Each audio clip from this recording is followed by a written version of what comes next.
നമ്മളെ മിററിന്റെ മുന്നിൽ ഇരിക്കാൻ തോന്നൂലേ? ഇത് ഭയങ്കര സംഭവമല്ല, AI ടെക്നോളജിയാണ്. സാധാരണ ലാബിലൊക്കെ പോയി കഴിഞ്ഞാൽ പ്രായമായ ആളുകളൊക്കെ മുകളിൽ നിന്ന് നരമ്പൊക്കെ എടുക്കാൻ ഭയങ്കര പ്രയാസമല്ലേ, വെയിൻസ് കിട്ടാൻ. അതുപോലെ തന്നെ എന്നും ബ്ലഡ് കുത്തിയെടുത്ത് 30 ml എടുത്തെടുത്ത് നമ്മൾ ചോര കഴിയും. ഇത് ഡെയിലി നമുക്ക് റെഗുലറായിട്ട് ചെക്ക് ചെയ്യാൻ പറ്റും. മാത്രമല്ല AI ടെക്നോളജിയുള്ള ലാബിൽ ഉപയോഗിക്കാൻ പറ്റുന്ന പുതിയ ടെക്നോളജി 2026 മെയ് 26 ഞങ്ങൾ നിൽക്കുന്നത് ചൈനയിൽ.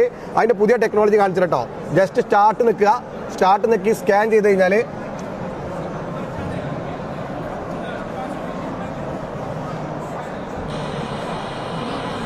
കുറച്ച് നേരം നമ്മൾ ഈ സ്ക്രീനിൽ ആ റൗണ്ടിൽ നമ്മൾ ഫേസ് വരുന്നത് വരെ 3 സെക്കൻഡ് ഇളകാതെ നിൽക്കും. അപ്പോഴാണ് അതിൻ്റെ കണ്ടിന്യൂ കിട്ടുക, ഡാറ്റ ശേഖരിക്കുക. 3 സെക്കൻഡ് ഇങ്ങനെ ഇരുന്ന് കഴിഞ്ഞാൽ നമ്മളെ കുറിച്ച് മൊത്തം നമ്മളെ ഫേസിന് സ്കാൻ ചെയ്തെടുക്കും. ഒരു ബ്ലഡ് ഒരു തുള്ളി വേണ്ട, ഫുൾ ഡീറ്റെയിൽസ് AIക്ക് കൊടുത്തിട്ട് എന്തൊക്കെയാണ് നമുക്ക് പ്രശ്നം, നമ്മളെ പ്രോബ്ലം എന്ന് നമ്മളെ മുന്നിൽ സ്ക്രീനിൽ കാണിച്ചു കേട്ടോ. പ്രിന്റ് ഒന്നും വേണ്ട, ഇവിടെയൊക്കെ ക്യാമറയാണ്. ഒരു ക്യാമറ, 2, 3, 4, 5 എല്ലാ സൈഡിലും ആർട്ടിഫിഷ്യൽ ഇന്റലിജൻസ് ഉള്ള ക്യാമറയാണ്. സാധാ ക്യാമറ അല്ല, ആർട്ടിഫിഷ്യൽ ഇന്റലിജൻസോടുള്ള ക്യാമറയാണ്. നമ്മുടെ ശരീരത്തിന്റെ ഓക്സിജൻ അളവ്, ബ്ലഡിന്റെ അളവ്, ഷുഗർ, കൊളസ്ട്രോൾ, സകല സാധനവും വിത്തിൻ 10 മിനിറ്റിന്റെ ഉള്ളിൽ, അല്ല വിത്തിൻ 5 മിനിറ്റിന്റെ ഉള്ളിൽ സാധനം കിട്ടും. 99% ആയി കഴിഞ്ഞു. മാത്രമല്ല ഒരു തുള്ളി ചോരെടുക്കേണ്ട ആവശ്യമില്ല, ഡെയിലി ചെയ്യുക. പൈസക്കാർക്കൊക്കെ ഇത് വീട്ടിൽ കൊണ്ടേക്കാം.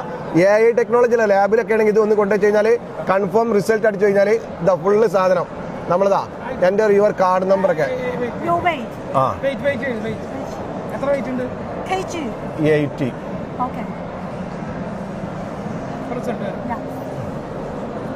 വാവ്, നോർമൽ. ഭാഗ്യത്തിന് അൽഹംദുലില്ലാ ഫുള്ള് നോർമലാണ്. ജിമ്മിന് പോവരുതെന്ന് ഞാൻ പറയുന്നത് ഇതാണ്. ഒക്കെ നോർമലാണ്. പോയി കഴിഞ്ഞാൽ ഒക്കെ പ്രശ്നമാണ്. എവിടെയാണ് പ്രശ്നം? ഹൈറ്റ് എന്താണ് ഹൈ ഉള്ളത്? ഇല്ലല്ലോ. ഓ ഹൈ എന്താണ്? ഒബ്സിറ്റി ഇൻഡെക്സ്. അതെന്താ സംഭവം? ഓ അത് കുറച്ച് തടി കൂടുതലാണ്. അതെങ്ങനെയുണ്ടോ? വേറൊരു പ്രശ്നമല്ല, ഒക്കെ അടിപൊളി. അപ്പൊ 10 മിനിറ്റ് കൊണ്ട് നമുക്ക്. അപ്പോൾ ഈ ടെക്നോളജി നമ്മുടെ നാട്ടിലെ ഏറ്റവും സൂപ്പർ സ്പെഷ്യാലിറ്റി ഹോസ്പിറ്റലിലും അതുപോലെ നല്ല ലാബിലും മാത്രമല്ല നമുക്ക് ക്യാഷ് ഉണ്ടെങ്കിൽ നമ്മളെ വീട്ടിലും കൊടുത്തേക്കാം, നമുക്ക് നോക്കാൻ പറ്റും. ഇപ്പോൾ എൻ്റെ പ്രശ്നം കാണിച്ചത് കുറച്ച് വെയിറ്റ് കൂടുതലുണ്ടെന്നാണ്. അത് അവർ പറയാത്തന്നെ എനിക്കറിയാം, കുറച്ച് വെയിറ്റ് ഉണ്ട്. ബാക്കി ഫുള്ള് നോർമലാണ്.